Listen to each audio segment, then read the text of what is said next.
The gates and doors were barred and all the windows fastened down. I spent the night in sleeplessness and rose at every sound. Half in hopeless sorrow and half in fear the day would find the soldiers breaking through to drag us all away.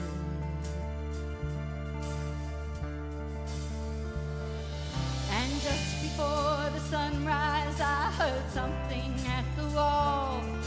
The gate began to rattle, and a voice began to call. I hurried to the window and looked down into the street, expecting swords and torches and the sound of soldiers' feet. But there was no one there but Mary, so I went down to let her in. John stood there beside me as she told us where she'd been. She said they moved him in the night and none of us knows where. The stone's been rolled away and now his body isn't there. We both ran toward the garden and then John ran on ahead. We found the stone and the empty tomb just the way that Mary said. But the winding sheet they wrapped him in was just an empty shell. And how or where they'd taken him was more than I could tell. Well, something strange had happened there, but just what I did not know.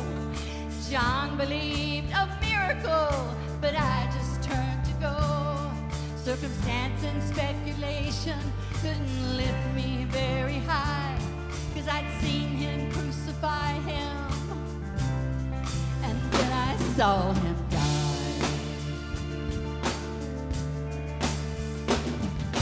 Back inside the house again, the guilt and anguish came. Everything I'd promised him just added to my shame. When at last it came to choices, I denied I knew his name. And even if he was alive, it wouldn't be the same. But suddenly the air was filled with a strange and sweet perfume. Light that came from everywhere drove shadows from the room. Jesus stood before me with his arms held open wide, and I fell down on my knees and I just clung to him and cried. Well, he raised me to my feet